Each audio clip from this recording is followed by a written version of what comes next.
Sejarah adalah salah satu ingatan dari satu bangsa dan juga ingatan dari perorangan yang mereka ketahui dari masa lalu, menafsirkan dari masa kini, dan merancang masa depan mereka melalui sejarah itu sendiri. Seseorang yang tidak mempunyai ingatan mengenai sejarah tidak akan menyadari apapun yang berada di sekitarnya, tidak akan mampu memikirkan dirinya sendiri ataupun merasakan kehidupannya dalam merencanakan masa depannya. Begitu juga pada satu bangsa yang kehilangan sejarahnya dan tidak akan diingat generasi-generasi penerusnya. Saat itu, bangsa tersebut akan tersesat dan terpaksa menerima siapapun yang menuntun mereka. Sejarah bukan ingatan di masa lalu, melainkan ilmu masa kini dan juga masa depan untuk satu bangsa agar terus diingat oleh generasi-generasi penerusnya. Bangsa yang memperhatikan sejarah akan senantiasa tegak di muka bumi karena mereka sadar akan masa lalu yang telah terjadi, menafsirkan masa kini, dan selalu berusaha untuk menuntun masa depan mereka.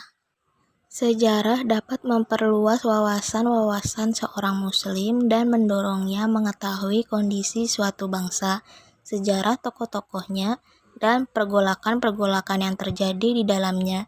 Seseorang yang mengetahui sejarah akan mampu melihat dengan cerdas dan bijak bagaimana suatu bangsa mengalami kemajuan dan kemunduran, bagaimana negara bisa berdiri dan juga jatuh, bagaimana peradaban-peradaban hidup dan mati, dan juga bagaimana bangsa-bangsa yang terjaga dan tertidur. Sejarah Palestina diawali dari Kanaan, nenek moyang bangsa Palestina. Nama Palestina itu sendiri diawali dari sebutan bangsa Romawi kepada bangsa campuran antara bangsa Kanaan, suku asli penghuni wilayah Yerusalem dan sekitarnya, dengan para kabilah Arab. Nama Palestina itu diberikan kepada keturunan nama bangsa Kanaan tersebut karena ada bangsa Filistin yang datang lewat jalur lautan dari Yunani, yaitu bangsa Eropa yang sangat ditakuti oleh bangsa Yahudi.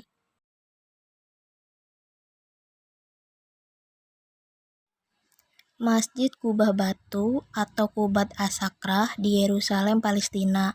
Pada masa awal perkembangan Islam, bangunan Kubat As-Sakrah sudah menjadi bangunan berarsitektur Islam paling awal yang telah melewati berbagai zaman.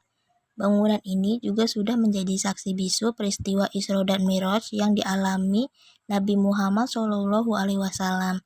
Karena di lokasi berdirinya Kubat As-Sakrah terdapat sebuah batu besar yang diyakini umat Islam sebagai tempat Nabi Muhammad SAW berdiri ketika peristiwa Isra dan Mi'raj terjadi. Jalan Purba bekas Nabi Ibrahim. Jalan Purba bekas Nabi Ibrahim menembus Palestina terkenal dengan dinding dan pos pemeriksaan yang memisahkan masyarakat. Wilayah Palestina disatukan oleh jalan setapak menyusuri jejak Ibrahim. Membujur Sheikh Ahmad Ismail Yassin adalah pendiri Hamas menembus tepi barat dari kota Jenin di utara kota Hebron yang terletak di bagian selatan. Masar Ibrahim merupakan bagian dari sebuah proyek yang lebih luas, Jalur Ibrahim, sebuah jalan setapak yang panjang merayakan jalur membelah Timur Tengah. Masjid Al-Aqsa. Masjid Al-Aqsa di Yerusalem merupakan masjid tertua kedua di dunia setelah Masjidil Haram di Mekah. Masjidil Aqsa merupakan situs suci bagi umat Islam. Bangunan ini jadi saksi bisu konflik antara negara Palestina dan Israel.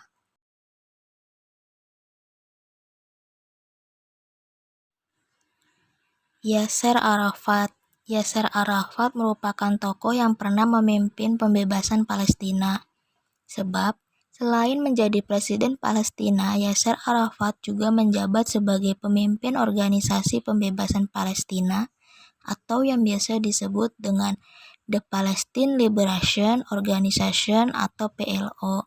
Yasser Arafat memimpin PLO selama 35 tahun, kemudian pada tahun 2004, pada usia 75 tahun, Yasser Arafat meninggal dunia. Bagi sebagian masyarakat Palestina mungkin menganggap Yasser Arafat sebagai salah satu tokoh perjuangan yang pernah memimpin pembebasan Palestina. George Habbas. George Habas adalah orang yang membentuk kelompok nasionalis sekuler sayap kiri Front Rakyat untuk Pembebasan Palestina atau Popular Front for the Liberation of Palestine atau PFLP yang didirikan pada tahun 1967 yang merupakan hasil dari penggabungan dari 3 kelompok gerilya yang saat itu dipimpin oleh George Habas. Kemudian George Habas pensiun sebagai ketua PFLP di tahun 2000 dan digantikan oleh Abu Ali Mustafa. Sheikh Ahmad Ismail Yasin. Sheikh Ahmad Ismail Yasin adalah pendiri Hamas yang merupakan salah satu organisasi Islam Palestina. Sheikh Ahmad Ismail Yasin mendirikan Al-Harakatul Muqawamatul Islamiyah atau Hamas pada tahun 1987. Sheikh Ahmad Ismail Yasin merupakan tokoh karismatik Hamas yang tewas dihantam rudal Israel saat sedang menjalani sholat subuh. Saeb Muhammad Salih Erekat. Saeb Muhammad Salih Erekat adalah seorang politisi dan diplomat Palestina yang merupakan Sekretaris Jenderal Komite Eksekutif Organisasi Pembebasan Palestina sejak tahun 2015. Dia menjabat sebagai Ketua Komite Pengarah dan Pemantau PLO hingga 12 Februari tahun 2011.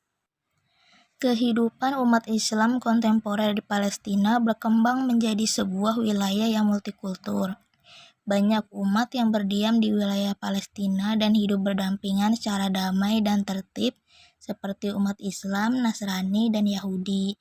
Bahkan, sejak awal pemerintahan Islam penaklukan wilayah Palestina, para penguasa Islam di sana juga tidak pernah memaksakan agama mereka pada penduduk setempat. Mereka tetap diperbolehkan menganut keyakinan lama mereka dan diberi kebebasan dalam beribadah.